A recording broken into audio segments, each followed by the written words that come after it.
Hello and a very warm welcome to the third edition of the ET Auto Connected Vehicle Summit.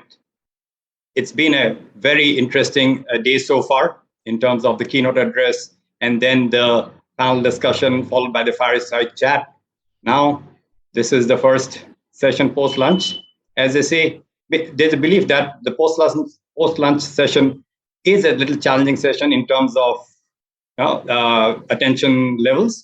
But I would say that with the hunger for food satiated, the brain works better to kind of engage in very interesting discussions and also to absorb information and insights. So on that note, it's my great pleasure and privilege to welcome you all, our esteemed panelists, some of whom are in the process of joining this session, to this very special panel discussion on ADAS, the stepping stone to autonomous driving, with a special focus on the Indian market. So as megatrends, ADAS and connected vehicles, they sit in two different buckets, but nonetheless, they are very adjacent to each other. Many times there's a kind of a connection with each other, and it can feed each other's growth. In India, as you have already heard from other industry leaders before this session, there has been a strong adoption rate, a swift and strong adoption rate of connected vehicle features. Yes, autonomous is following suit, and now it's going to be a very, very interesting times ahead in terms of how these two megatrends kind of gain more traction in the overall automotive industry in India. So with that, let me also welcome Mr. R Velusamy, Chief of Global Product Development at the automotive sector at Mahindra and Mahindra, along with his co-panelists, Dr. N. Saravanan, who is the Chief Technology Officer at commercial vehicle major Ashok Leyland, which is working on its vision to become one of the world's top 10 CV makers. And then we have Anuj Kapuria from High-Tech Robotics. He's the founder and CEO, and he represents the technology partner pie of the whole technology partner section of the whole pie in this whole evolving megatrend. So, and unfortunately, Mr. Dinesh Tyagi, director of ICAT, has requested to be excused as he has got an emergency, because of which he is not able to participate in this discussion. But nonetheless, we are very happy to have the industry representatives here from the commercial vehicle industry, from the passenger vehicle industry, and from the new breed of suppliers, if I may call them, that is the technology providers. So without further ado, I would like to request each of the panelists to share his initial remarks on the theme of this panel discussion, ADAS, the stepping stone to autonomous driving. Starting with you, Mr. Velusamy, because your latest product has been the top of the town now. Or one of the reasons is because of the ADAS features that we have put into that vehicle, and that's the first in the Mahindra product portfolio. Yes. So thank you, Sumatra, for calling us, and my dear panelist members and viewers. Good afternoon. Yeah, the connected car technology. It's like in year 2000 we used to hear about. Year 1985 we used to hear about DI technology in diesel engines, and then we used to hear TGDI technologies, and then common rail technologies. And if one were to pick up equivalent of that technology right now in the automobile space, one of them is connected car technology. And the connected car technology comes in multiple ways. Connected car within the devices, the mechanical devices, electromechanical devices of the car, and connecting them to the infotainment system that we call it as a head unit, and then you are able to control them like your mobile controls. You push over and pay, Google Pay, you do like that. You just want a button to operate your sunroofs, and then it's glasses and headlamps and AC, whatnot. All this, even to start the engine and climatic controls. So it is becoming an intelligent car. Through the connectivity is the key element of that intelligent car. So there is a technology behind that in vehicle controls, and then you connect to a computer server or cloud that's stationed somewhere outside, and then you do calculations at the edge devices. You do have some computers, small chips that are sitting in the performing the calculations, but then large portion of the calculations and operations are done in the cloud and then pushed back and forth to the vehicle. So you enable multiple vehicles to use the same cloud shows, so that you don't increase the cost of the vehicle, and then at the same time you better do the calculations at one place. So and use multiple updates in the cloud sourcing to give the same experience to the customers. So in two ways right now, the connectivity is picking up in the vehicle, but there are the two other ways, is the safety related item that we can give to the customers, and then the uh, emotion controls, gesture controls, and the companion, cognitive companion, or the higher order AI features and apps which are going to come in the near future. So these are three buckets I see. So basically, the mobile technology is coming back to the automobiles, and that is what we call it as new common rail technology. If you are to equal get it an equivalent word to the powertrain guys. I think there's some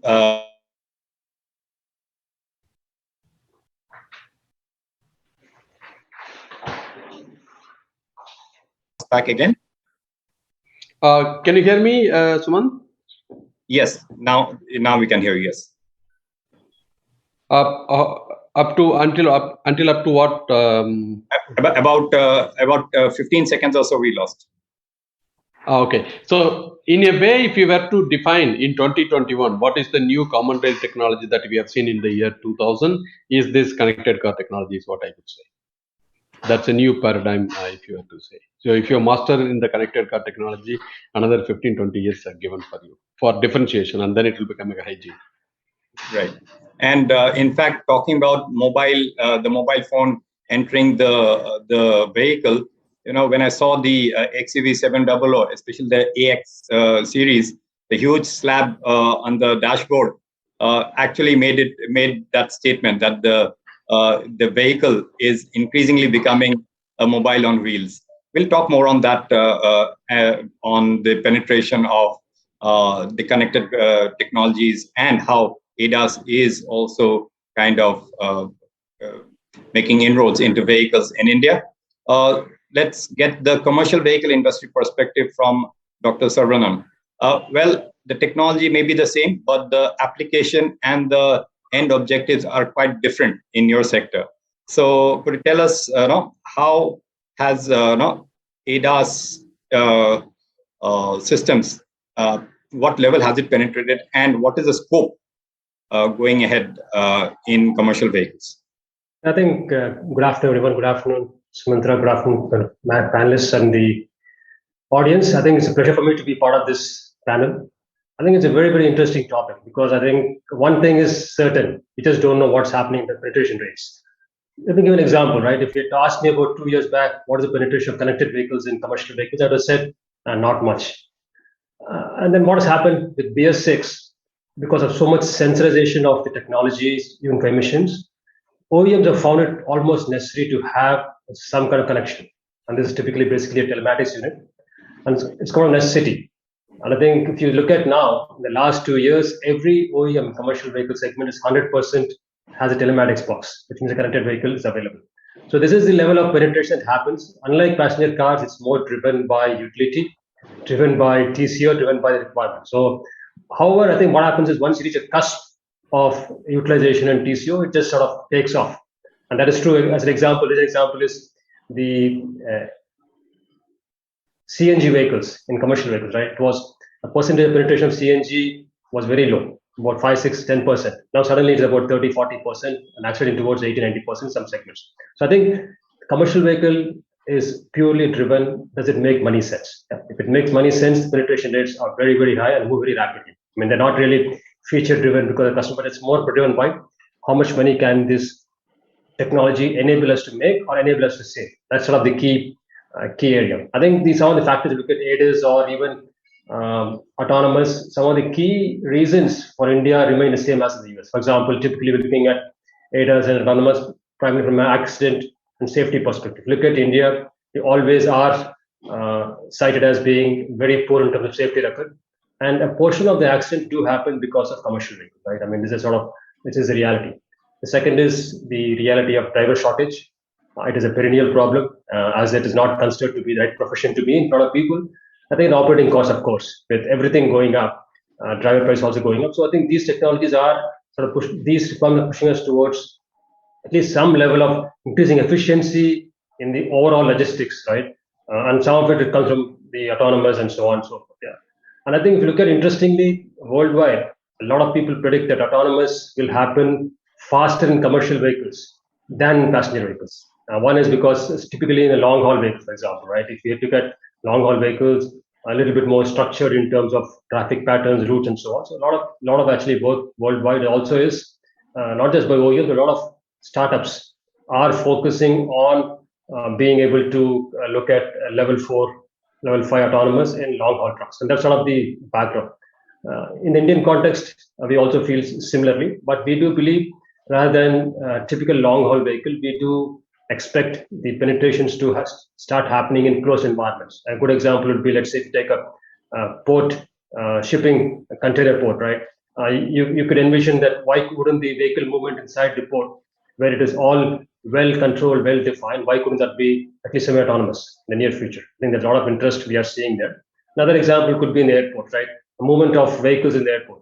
Why could that be autonomous, right? I think these are I consider low-hanging fruit, where a high level of autonomous actually give you a lot of safety benefits, right? I mean, safety benefits, and there are also efficiency in terms of.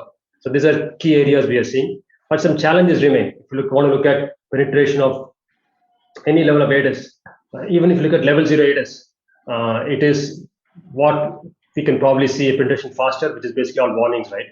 Collision warning, lane departure warning, those are okay. But once you start going to level 1, where you actually have to take action from these observations, for example, from a collision warning to autonomous to emergency braking system, then it becomes a challenge in India. It could be because of the infrastructure. It's probably because of the traffic behavior of people, multiple reasons. I think the challenge I see is how do I sort of go from observing and warning, that is much easier, to actually taking action. That is one area of infrastructure. The second also is some of these basic systems required to enable it. Even level 1 is missing in the basic vehicles, in the commercial vehicle, right? One key would be an automatic transmission. If you want to do emergency braking, you better have some form of way of decelerating the vehicle and shifting the gear. And most 99.99% of the commercial vehicles don't have automatic transmissions; they have manual. So I think even sort of there is also a need for upgrading sort of the systems in our vehicles, so that on that facilitate the adoption of these features. Absolutely, it could be that. We'll come to that because what is also happening on the transmission technology is there's an evolution happening there. Like passenger vehicles, even in commercial vehicles, is getting automated. AMT and other technologies coming up, and how they could also facilitate the better adoption of other autonomous technologies. Absolutely. I think what happens, underlying layer of technologies come in picture. Then I think driven by some amount of push because of regulations and some amount of pull from a customer perspective because of safety and efficiency improvement, to start seeing level 1 systems coming up soon. But I also see that specific application like port, level 3, level 2, level 3 can probably be coming up faster. So overall, I think it's looking good. I think we, from our perspective, we are looking at various options while we're doing a lot of work internally. Not much really on public roads, primarily because of regulatory challenges and liability concerns and so on. But I think hopefully in the near future we'll have certain policies and laws. I expect many of them to be on the opt-out platform. But let's get the technology provider perspective in a nutshell. Anuj, your take on ADAS as a stepping stone to autonomous driving in India. high-tech robotic systems, as I understand, is automotive is one of the key focus areas in addition to industrial applications that we have. Absolutely. Thank you, Sumantro, and good afternoon, everyone. It's great to be part of this August panel today. And this is a topic that's very close to my heart. My interest in this actually predates much of the hype that has been created recently. I started working in autonomous vehicles about 2 decades ago as a grad student at Carnegie Mellon. And I had the opportunity and the pleasure to work on multiple unmanned ground vehicle projects, which were largely, funded by U.S. Department of Defense at the time. And then also this seminal race of autonomous vehicles that happened, the DARPA Grand Challenge. I was privileged to be part of that. Post my research work, I decided to come back to India, and over the last 15 odd years, we have really focused on how are we going to transition ourselves to autonomy. And as Dr. Saravanan was mentioning, we've created multiple autonomous vehicles in certain constrained environments. That could be industrial use, they could be defense and security uses, and some on-road use cases as well. We've also got thousands of our ADAS sensors as part of OEMs. Our focus is also commercial vehicles. And that's because, as Dr. Saravanan mentioned, rightly so, there's a business case there. So we believe that the adoption is probably going to be from there. So are you seeing better prospects in the commercial vehicle sector than in the passenger vehicle sector for autonomous technologies specific to India? To begin with, for sure, because there's a business case that happens there. But I think, I believe that there's a little bit of, and I want to point this out upfront, that everyone has different perspectives on autonomy, right? Like when you're in the West, you're usually talking about L4, L5 systems because essentially you're trying to remove the person totally. But I think that's where sort of ADAS can be the bridge, right? So how do you develop ADAS systems that are really built upon operational characteristics that you need, because there are technological challenges for autonomous driving, right, which need to be solved, and not just in India, globally. Road infrastructure, India is a little bit more pronounced, but potholes, degraded lanes, weather complexities, and so on and so forth, they are ubiquitous globally. But there's an important thing that coming back to the theme of the topic, right? The ADAS as a stepping stone towards autonomy. I think one thing that as sort of developers of this technology, what challenges that one faces is that there are these technological challenges, but there are softer challenges, right? Which are significant enough, right? How do you get drivers who don't have necessary skills to leverage these technologies? So, we are building these systems, and, many of the technology providers, which I'm a part of, are building these systems. Sorry, we are building these systems considering that humans will behave ideally, which hardly happens, right? That doesn't really happen. If who in their right minds is going to be browsing WhatsApp and, answering their phone while driving down the highway at 60 miles an hour or 60 kilometers an hour? But you see that. And as you get more and more of these technologies, they are marketed in a particular way, specifically in the West, right? Where they're talking about autopilot started with. And I'm sure everyone here has seen videos of Tesla, people sleeping while driving and, just coming out of the driver's seat. But here, I believe, the pursuit of safety, productivity, and convenience, ADAS has to play a part of not just driver assistance, but really a driver management system to bridge this gap between L1, L0, L1 to this autonomous future. And that's the kind of approach that we've taken in architecting our ADAS product suite. That's an interesting point that you have touched upon in terms of modifying or tweaking the technology, keeping in mind the characteristics of an Indian driving environment. Some of them are perhaps unique in the world. But let me get in Mr. Velusamy. Mr. Velusamy, if you're there. Yes, I have some difficulty in the camera. My IT person is trying to fix it, but audio will be here. Okay, great. So if I can bring you in, your XUV700. Yes. You did not have any kind of, this is the first time that Mahindra is trying ADAS technologies in a vehicle, which is, I think, to the level of, in the autonomous chart, it will be L1.5 or so. what are the initial feedback and learnings that you have got from the Indian consumer, who, I mean, is not exposed to these features in terms of vehicles in the market yet? So the ADAS that we have is we have a mid-range radar and a camera, and you know this mid-range radar and camera combination in motion software is what we merge it, and then we give the feed to the algorithm, the AI. So basically, there are 4 functions that you keep. So the function emergency automatic emergency brake, AEB that we call it as, it's working excellent, and it is extremely well calibrated. Now here are the 3-4 learnings that we got. So you have a 2-wheeler and you have a cow and you have a steel barricade in 4 lanes wherever the village roads are coming and joining, or town roads are coming and joining 4 lane. You will see, in order to reduce the speed, wherever the overbridge is not there, in order to reduce the speed, the police used to keep the barricades. And in Europe, they don't have this kind of barricades in the 4 lane, and therefore the ADAS that we got, it was not detecting, and it was not detecting a 2-wheeler that where the family is sitting, and the last person, or the first person to be seen by the car that is going behind the 2-wheeler, probably is the lady of the family. And then if she is wearing, the 2-wheeler is completely hidden, the rear of the 2-wheeler is completely hidden by the sari, and the camera finds it difficult to find it out what it is. And the tractors which are going with the, the paddy, the residual paddy field cutting, and that had become a problem for us to detect. So we have to drive over 14,000 hours all over India in order to find out what are the objects that the algorithms that were already developed for the advanced market were not working for India. And then it took us about 6 to 7 months to redo the algorithms to being able to detect all these objects that we see. We have a cow warning in the middle of the road, and the 2-wheelers, it works fantastic. I mean, if you drive the vehicle, and that's a positive feedback that we get it from both auto journalists as well as from the initial market that we have.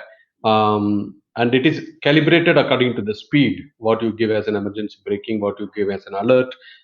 It has both pedestrian autonomous braking, automatic braking, and all the hard objects automatic braking in the direction or the free space that we call it as. If you don't find a free space, immediately it will give a braking or an warning, depending on how closer you are to the collision. Now, here are the 2 statistics that I would like to place it, if you have 1 or 2 minutes further. In India, if you find the 2018 statistics released by Ministry of Road Surface Transport, is about 4,67,000 accidents, out of which 1,51,417 people died. There are 2 categories in this out of 1,51,000 odd. 78 is vehicle to vehicle, 4-wheeler to 4-wheeler, or 4-wheeler to 2-wheeler, 4-wheeler to 3-wheeler. The another 24,000 is related to pedestrian, that is the person walking in the road and then the car going behind, or whatever it is. These 2 combined together is about 110,000, 80,000 and then 24,000, or 102,000. Roughly 2/3 of the accidents death, 1 lakh out of 1,51,000, 2/3 of the accident death are covered if you have these 2 technologies. That means automatic emergency braking, vehicle to vehicle potential collision, vehicle to pedestrian potential collision. If you avoid these 2, you really save 2/3 of the collision problems that are occurring in the city or in the highway or in the town roads. That is exceptionally good, well calibrated in our vehicle. But the great learning that we had is when we got the software and the braking system from Europe and Korea, and when we adopted to here, it needed a major revamp before we could apply.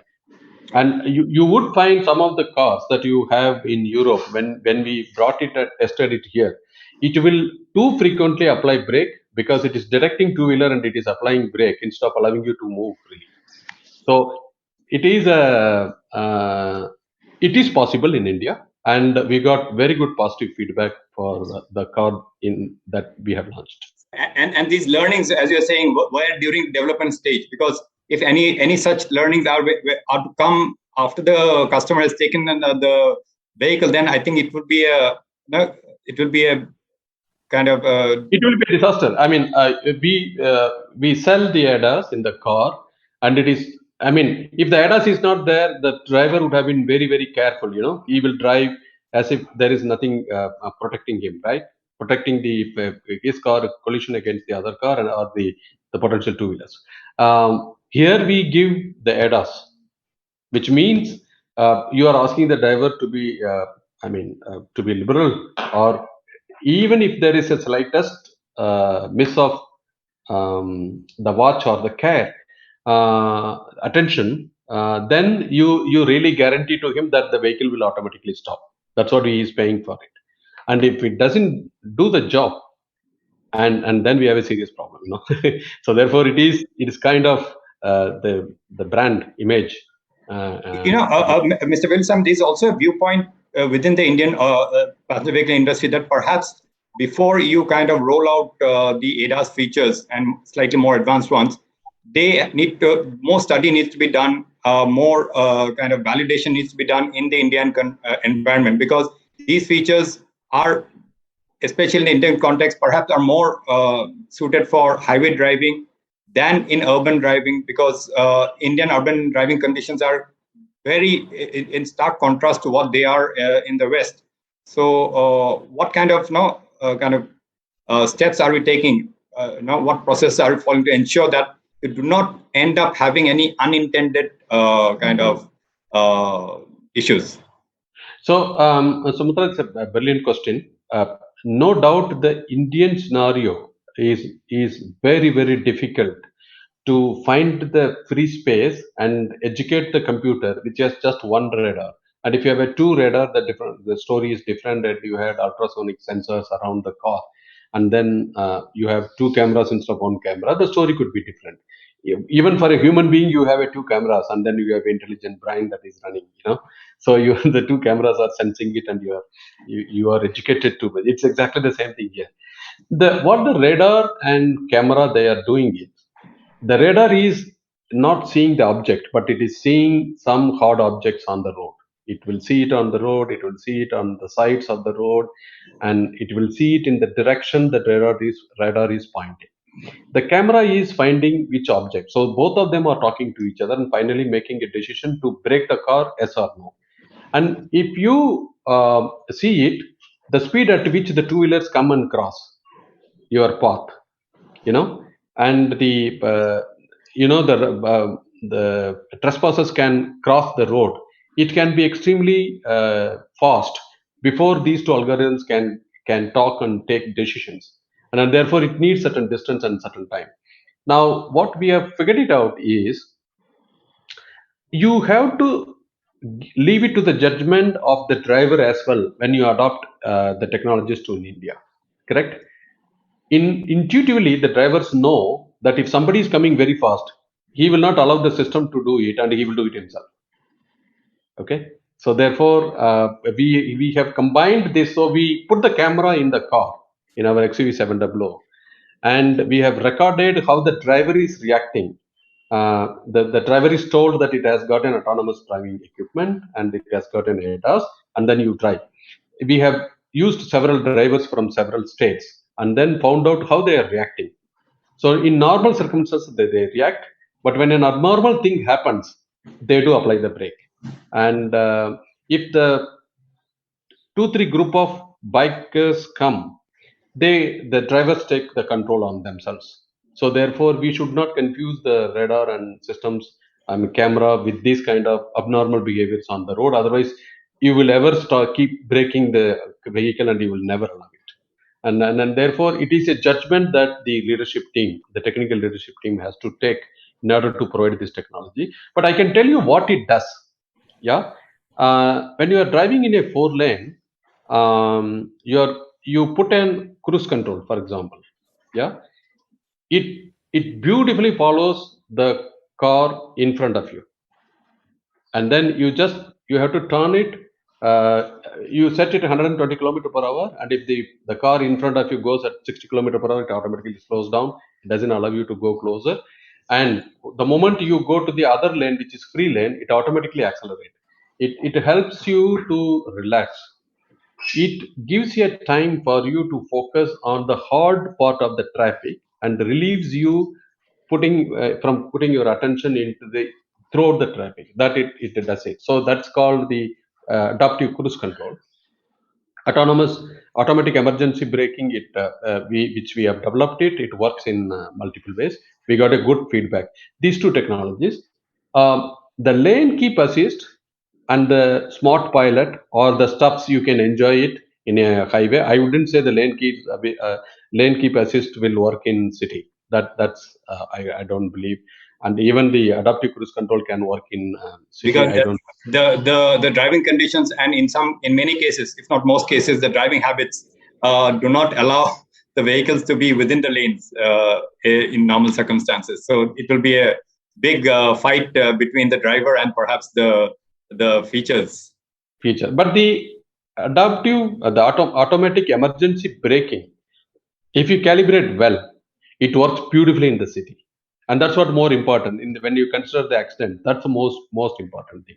Okay. So when you drive XUV 700, just for an information, 30 seconds, it will keep on preparing the ESP. You can hear the sound curve. Immediately it will prepare, and whenever you go very close to any vehicle, it will start preparing itself.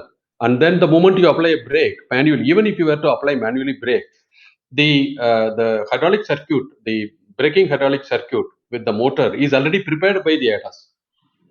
So it helps you to apply brake immediately. Okay. So I think the ADAS is a phenomenal feature. The feedback that we are getting is amazing. What we predicted is certain percentage of the sales, and it was overwhelmingly 3 times of what we predicted. So that's perhaps a reflection of the appetite for the strong appetite that Indian consumers have, not only for technology in vehicles, but across all kind of appliances and other devices. So it's good to see that ADAS is being adopted at a fast rate. Mr. Velusamy, I believe you may have to step out for a very urgent call overseas. So yes. We'll look forward to having you back in the room. Yes. Dr. Saravanan, 2020 was a year when India embraced the stringent BS6 emission norms. While the objective of these norms were to make vehicles cleaner, the other advantage that the industry got was the high level of electronics architecture because of the various emission control technologies and others that had to be built into the vehicle. That lent itself as a platform to build other kind of connected vehicle solutions and things like that. So tell us how the BS6 transition to BS6 has also had maybe an unintended but positive impact on the adoption of such technologies. It's a good question. I had actually spoken briefly about it, but I'll elaborate a little bit more. I think what happened was, as the OEMs had to push from BS4 to BS6 within 3 years, there's a lot of concern in terms of how will not just the customers, the drivers, but also the OEMs deal with the increased electronic content in the vehicle. So in fact, in Indian conditions, it's not unlike passenger cars where a lot of the customers go to the OEM workshops for repairs. In trucks, it's a mix. There are customers who swear by their own workshops, there are customers who actually go to outside workshops, even if it's a new vehicle. The challenge is how to actually make the troubleshooting, the usage of maybe diagnostics much easier. That was sort of the initial motivation to say. Then the initial thought was, if I can actually just understand what's happening in the vehicle. And the obvious choice for most OEMs was to put a simple telematics box, understand what is going on in terms of existing sensors in the vehicle, basically all the engine sensors, exhaust sensors, and some braking sensors, and continuously monitor it to understand. The first thought was, what happens if it's new technology, so even the dealerships may not be 100% trained during launch to be able to do the right guidance. The idea was, how do I make sure that when the vehicle reaches a dealership, how can I start diagnosing the failure modes or what has happened in terms of engine or exhaust to key systems? So that's how sort of the idea of telematics came about. And then some people are realizing, once you have telematics, of course, you have the standard options of track and trace and so on and so forth. But I think we're also starting to find that a lot of new use cases. The data can not only be used for standard use cases like track and trace and all that, and prognostic diagnosis from OEM perspective. There's also a whole opportunity for monetizing data. I'll give you an example. Let's say if I was a financier for the vehicle and I'm financing this vehicle. For me, the vehicle is about an asset of 30, 40 lakhs, and I want to make sure what is the risk level of the asset. So actually, if I can get access to the vehicle data, which is primarily to say how is the uptime of the vehicle, what is the utilization of the vehicle, what kind of load is it carrying, how many days in a month is it actually moving rather than being stationary. I can start looking at saying this vehicle is probably not having enough runtime in the month, so there's a risk that this one of this vehicle may not be able to pay my EMI for the month, right? So you can start looking at and saying from a financial perspective, it makes sense to say, okay, if I can monitor my vehicles in real time and say what is the risk level in terms of EMI payments, I can actually de-risk that, right? Either by multiple options. I can actually enable them to be a part of a overall system where they get more load and so on and so forth, and multiple options available. So that is actually one obvious. The other obvious thing you can look at from insurance perspective, by looking at how the vehicle is driven. Insurance companies start looking and saying this is a high risk driver, so I need to start charging him more and more. Whereas if it's a low risk driver, start giving him a little bit of benefit of driving carefully, right? Even from financial perspective, one more point is, right now financials take a payment from monthly basis. Nothing stopping you from saying this trip has happened, therefore can I enable a micro payment, a weekly payment of EMI, right? Or a daily payment of EMI, right? So that what happens, the risk level at the end of the month is lower. So I think these are just a couple of examples. So I think what came about fortuitously in terms of telematics box in a truck, actually starting to see a lot of applications going forward, primarily finance space, primarily looking at insurance space, and so on. So actually, more opportunities for data mining, absolutely. telematics through big data. And in the long term, yes, even in the long term, you start building digital twins of the vehicles, which help you sort of when you go towards building more and more of the ADAS features, actually helps you having a customized version, a digital twin of the vehicle, right? So that you can actually monitor what happened to that vehicle and so on and so forth. I think that's exciting times ahead. Yeah. And talking about ADAS, Dr. Saravanan, I mean, you heard what Mr. Velusamy had to talk about their M&M's experience with their first product offering ADAS features. But look, there's a viewpoint that perhaps ADAS and autonomous driving is in the Indian context, perhaps the prospects are stronger in the commercial vehicle side. And I think Anuj shares the same belief. So from that perspective, if you look at the conventional ICE vehicle, even in Ashok Leyland has been one of the early movers in terms of adoption of automated transmission technology in the form of AMT.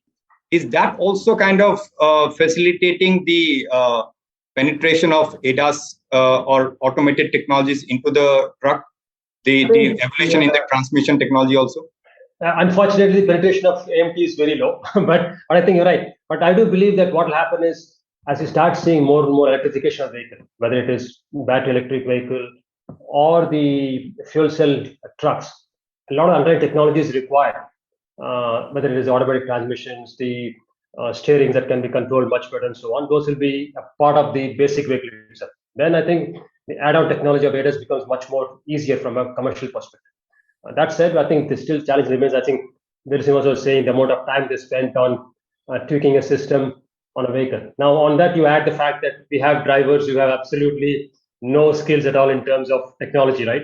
Even so I think there's additional layers of challenges that we are dealing with, and so on. So, but I think definitely, I do. I'm actually quite walking away with a good impression that if we can do it in the XUV 700 with the good results, there has to be opportunities for commercial vehicles, at least in some segments. Yeah.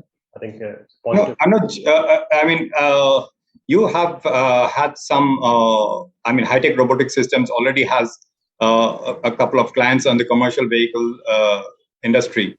So tell us, what are the learnings, what are the demands that there are, and what kind of use cases, planned, designed earlier, or maybe, unforeseen, but new use cases emerging that gives more, enhances the prospects for autonomous technologies. So I think I'll start from telematics, and Dr. Saravanan rightly said that telematics initially was thought as track and trace and engine parameters and so on and so forth, which was required for BS6 essentially, right? That OEM started looking at, and that became sort of a standard in most commercial vehicles are offering that.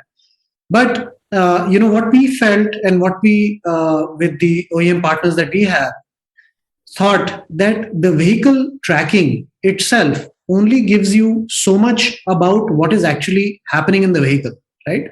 Because really it's not a driverless vehicle yet. So whatever is happening in the vehicle is in some way a result of what the driver is doing, right? So how do you sort of close the loop here to be able to unlock some more efficiencies, whether it's in terms of fuel efficiencies or the way he's driving and so on and so forth, and his behaviors, right, from a safety perspective and so on.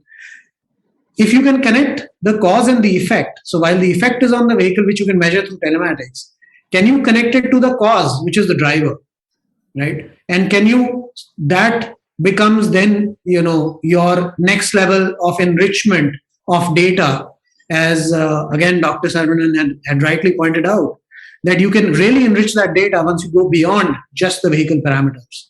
And that's the opportunity that we saw. And that's where, our OEM customers are seeing that use case.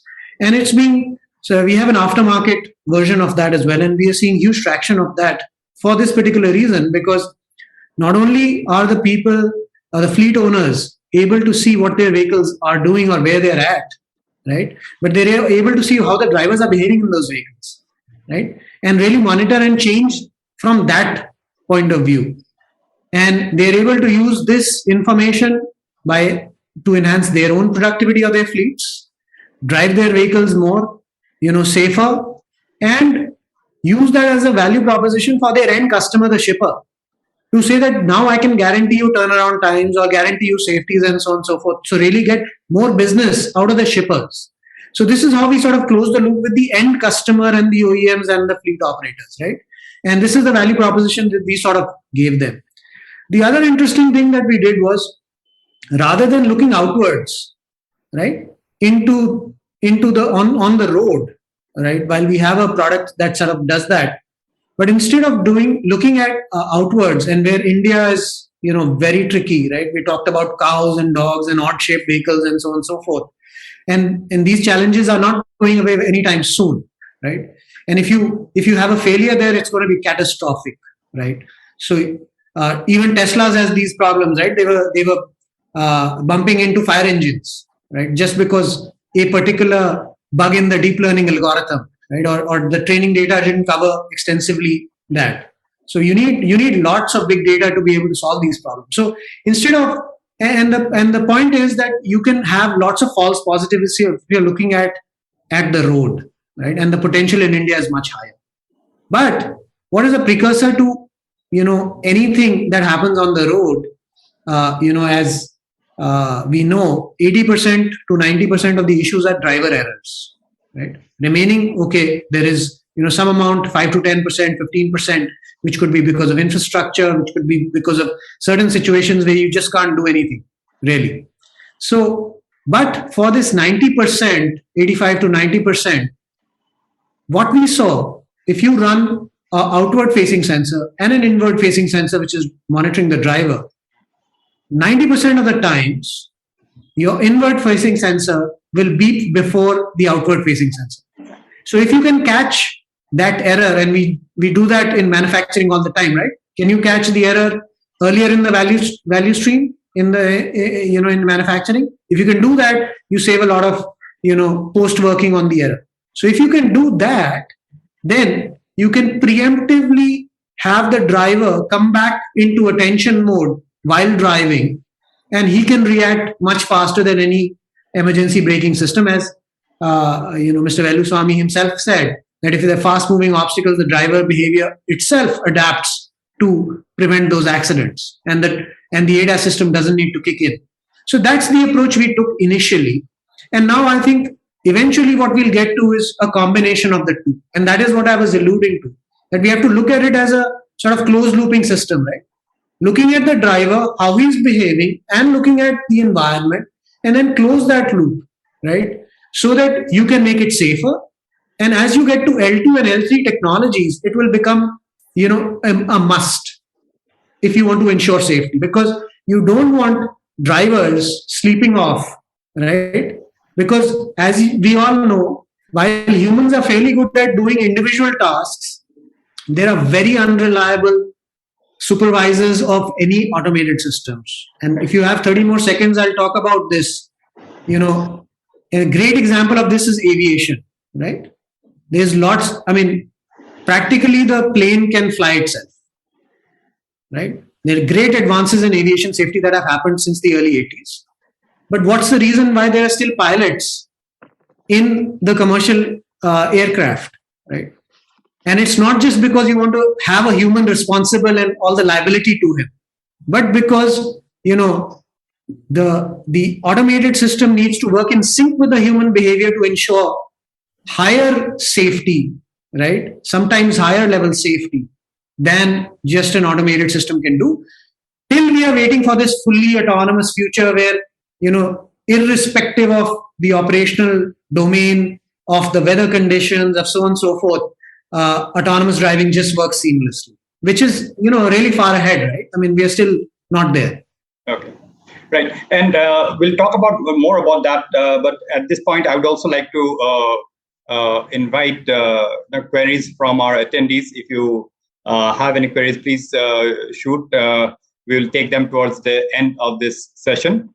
So now let's get Dr. Saravanan's view again on the prospects or the roadmap, let's say, for the commercial vehicle industry in terms of ADAS features or autonomous driving. Of course, he cannot speak on behalf of his peers, but at least for Ashok, Leyland, Dr. Saravanan, the Avatar platform looks quite interesting. So, is something coming up on the platform soon? Definitely, I think we are looking at options up to level 1, which actually requires emergency braking in some conditions, cruise control, and so on.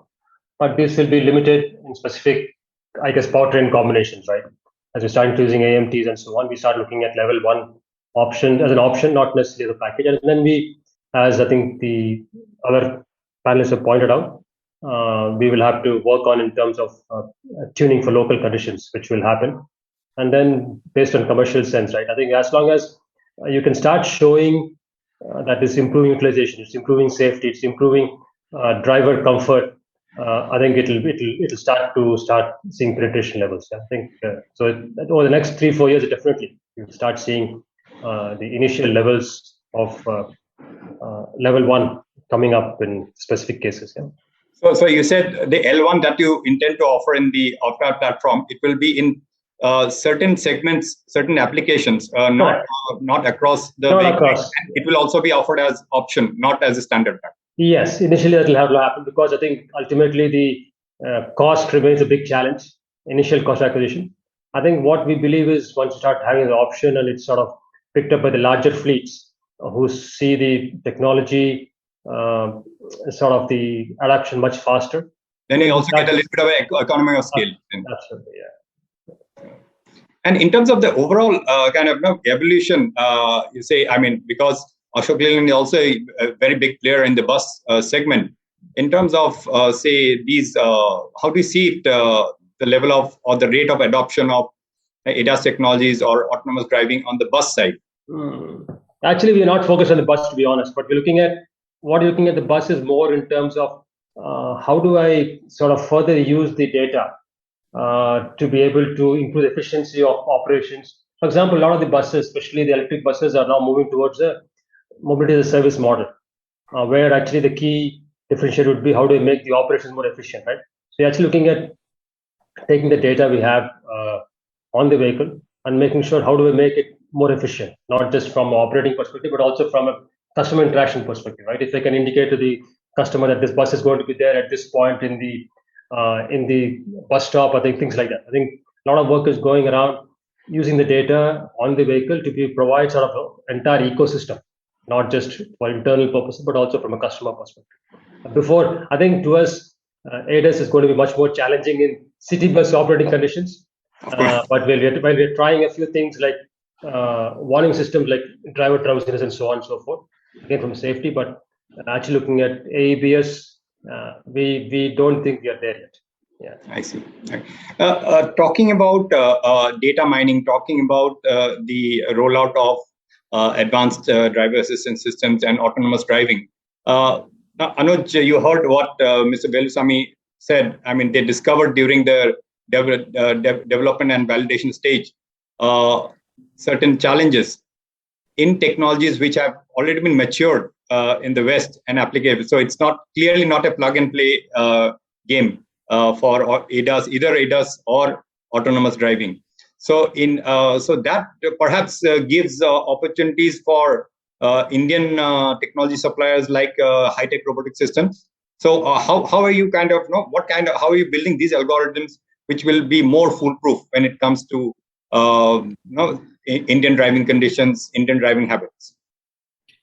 I think that's a very, very important point, and Dr. Velusamy covered that quite nicely. That you cannot transplant Korean or Eastern European or even Western European, US technologies are in India because the driving conditions are so different. And I think the entire approach on how you are crafting your deep learning AI algorithms is what is a differentiator, right? So the approach that I think we have taken is that you have to go in as a stepping stone, right, from L0, L1, L2, and so on and so forth. So we are already seeding many vehicles with our sensors, both inward looking as well as outward looking, and we are starting to capture lots of data. So already we have captured over close to about 50 million miles of data traveling across India, and figuring out what are the edge cases that you have, right? And you'd be surprised at the kind of edge cases we are able to capture, right? He was talking about cows, but there's donkeys, there's there's dogs, there's all sorts of animals that cross on Indian roads. Then there are opportunities in which you see jugards, right? I mean, up north you see a lot of these sort of locally made vehicles which cannot exist in any template matching algorithm anywhere from the West, right? And then you add on top of it the hay bales that they can carry and the overloading and so on and so forth, the odd shaped vehicles that get generated. Now these are things that you have to be very careful about, and that's where I was coming to that it could be really catastrophic, and that's why we started off with an inward facing camera, because at least it's a little constraint, right? There is still, you still cannot transplant a Western technology in India, even in drowsiness. Let me assure you on that, because we had comparative trials with, Koreans and Europeans with the OEM partners that we had, right? And we tried that. Just because, the drivers look a particular way, they dress a particular way, they may be covered in a particular way, they behave in a particular way, and you cannot give warnings for certain behaviors that you would find very weird in the West, in India. In India, right? I mean, you could, and if you that would really annoy them, right? And then they would just switch off or tamper the system. And we had a lot of these issues which we learned the hard way, right? But when you're talking about L1 systems, I mean, the kind of validation that one needs to go through is immense, and that's why, to my mind, L0 has to be there before you come to L1. If you want to go already directly to L1, then you would have had to have hundreds of millions of miles of validation in the scenario that you need the product to run in, right? And I'm not talking about simulated miles, because we have run 1 billion miles simulated, right? But you can't simulate the edge cases. You can simulate the norms. You can't the long tails. You cannot simulate. Right? I mean, some people can think that okay, these are the edge cases, and I'll try to program them. But in the wild, when you let your products in the wild, the kind of edge cases that you will encounter will be totally different, and you wouldn't have thought of it. Right? So, therefore, you are trying to address the potential problem before it even occurs, like because 80 to 90% of the accidents, as they are found to be, to take place because of driver error. So you are trying to address it right before that happens. Absolutely. So the approach is that you have the inward-facing camera, which sort of pre-warns the driver before the emergent situation happens on the road. But you have a driver-facing, road-facing camera also, and you're learning all the time, right? You're learning all the time, and as soon as you feel that you are now validated enough, you can switch on those this thing. I mean, you have to think of it really like a mobile phone. We started this discussion thinking about it like that, right? That it's now this is a vehicle is a phone on wheels essentially, right? So Apple's iOS 1.0 with iPhone 1 was not the same as what it is today, right? I mean, of course, the hardware is also evolved, but not as much as the software, right? And this is how you have to look at it. Can you install the hardware today? I mean, Tesla is doing a good job of it. I don't agree with some things that they do, especially in the marketing, right? They've beta released their full self-driving suite, which is not actually full self-driving, which will, I believe, cause more issues than sort of help, right? Because people will start using it in a particular way just because of the notion that they have about full self-driving. But yeah, I mean, it has to be taken very deliberately and an approach keeping in mind safety of the end user, right? And the road users and so on and so forth. Indeed. And as someone said, while technology may kind of solve a big problem, it also ends up creating some new ones. So in that perspective, we are coming towards the end of of our session.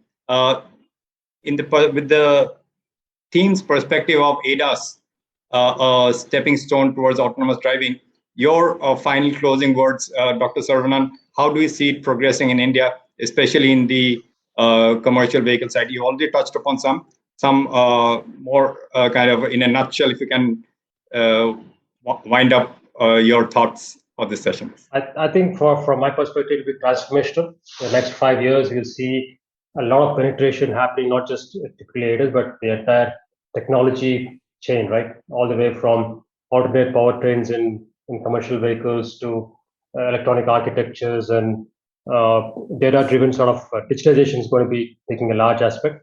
And one key element would be the fact of ADAS.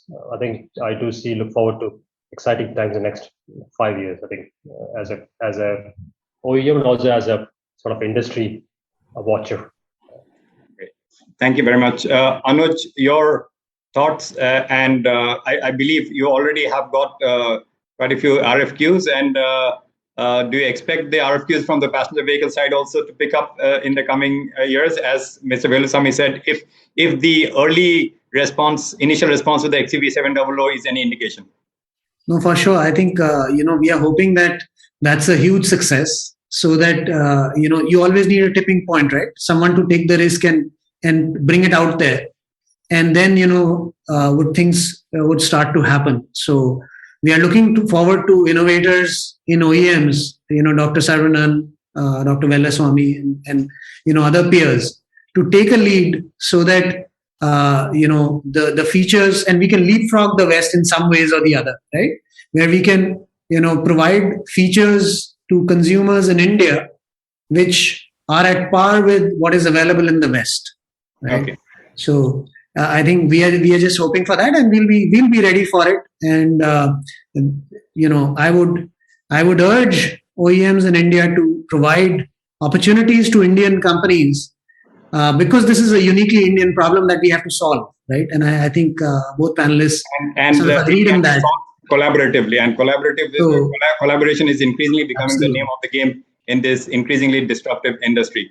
On that note, gentlemen, Anuj, Dr. Saravanan, and I think Mr. Velusamy is not able to join back, but thanks to him as well. We had a very, very interesting and insightful session.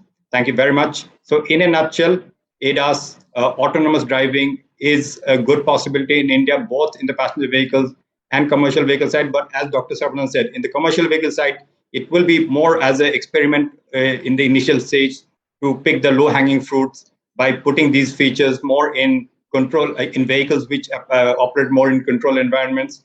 And as Anuj says, there is good opportunity for Indian technology providers, because the conditions in India are quite different, in many cases unique in this world. So interesting times ahead for the transportation sector, both on the passenger vehicles as well as commercial vehicles.